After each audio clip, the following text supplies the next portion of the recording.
अस्सलाम वालेकुम 9th class. I hope you R L well at home. और मैं उम्मीद करती हूँ कि आप अपने ऑनलाइन लेक्चर्स भी अच्छे से सुन रहे होंगे और अपना काम कर रहे होंगे। और जिन बच्चों ने अभी तक अपना एच वर्क पोर्टल पर अपलोड नहीं किया वो काइंडली अपना एच वर्क पोर्टल पर अपलोड करें।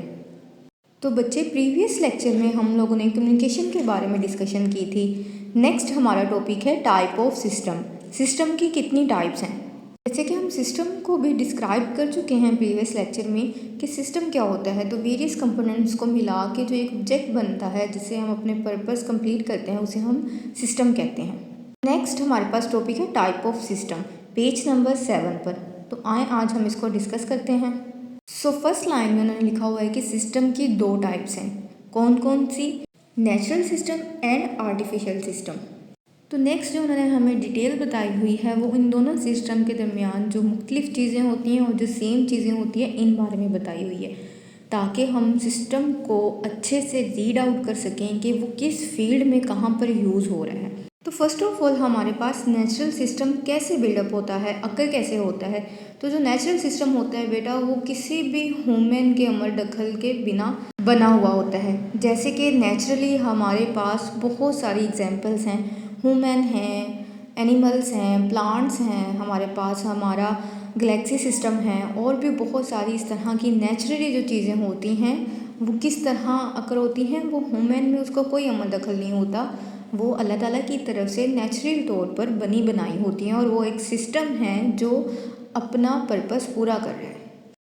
अब दूसरी टाइप हमारे पास होती है आर्टिफिशियल सिस्टम। अब आर्टिफिशियल सिस्टम कैसे बनता है? वो ह्यूमन क्रिएट करता है, लेकिन बेशक हम ये जानते हैं कि ह्यूमन के जो ब्रेन है वो एक नेमत है हमारे पास, उसको यूज़ करते हुए कोई भी सिस्टम बनाना मनसूई तौर पर उसे हम आर्टिफिशियल सिस्टम कहते हैं और वो भी हमारी नीड्स और पर्पस के लिए बनाया जाता है जो वो फुलफ़िल करता है।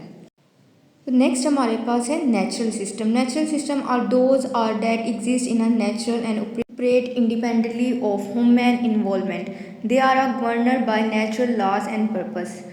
तो नेचुरल सिस्टम जो है वो एग्जिस्ट करता है नेचुरल तौर पर और ह्यूमन के इन्वॉल्वमेंट के बिना, और जो उसके रूल्स और लॉज होते हैं, वो जो पर्पस होते हैं उसके, वो नेचुरल तौर पर ही हमारे इन्वायरमेंट पे डिपेंड कर रहे होते हैं। फॉर एग्जांपल ह्यूमन ब्रेन भी हम एग्जांपल ले सकते हैं, उसके बिना हम अपने वेदर की एग्जांपल भी ले सकते हैं। हमारे पास वेदर सिस्टम का भी तो बेटा एक टाइम होता है ना, एक टाइम पीरियड होता है वेदर का। कुछ देर सर्दियाँ रहती हैं, कुछ देर गर्मियाँ रहती हैं। तो ये सिस्टम जो है ये नेचुरल तौर पर अपने लॉज और पर्पस पूरे कर रहा है। उसके बाद है natural system are various forms and size. तो नेचुरल सिस्टम के भी बहुत सारे साइज़ हो सकते हैं, फॉर्म हो सकती हैं। जैसे कि अब वेदर फोरकास्टिंग जो होती है वो डिपेंड कर रही होती है हमारे इन्वायरमेंट पर, ठीक है। इसी तरह साइज़ हो सकते हैं, जैसे कि हम थिनी साइज हो सकते हैं और ह्यूज भी हो सकते हैं। थिनी लाइक जैसे हमारी बॉडी में सेल्स होते हैं, और ह्यूज की यहाँ पर उन्होंने एग्जांपल्स दी हुई हैं, जैसे कि हमारे पास जंगलात होते हैं, समंदर होते हैं और ओवरऑल दी वर्ल्ड। ये सब एग्जांपल जो हमारे पास हैं ये नेचुरल सिस्टम की हैं जो एग्जिस्ट इन करती हैं नेचर में। आज के लेक्चर में बेटा आप लोगों ने यही 2 टॉपिक अपने लर्न करने हैं और एच वर्क आपने करना है, आपने नेचुरल सिस्टम की एग्जांपल्स लिखनी है जो आपकी बुक में दी हुई हैं इनके अलावा, ठीक है। आई होप कि आपको ये दोनों टॉपिक समझ आ गए होंगे। तो हमारा ऑनलाइन लेक्चर यहीं तक था। फ़ी मानिल्लाह।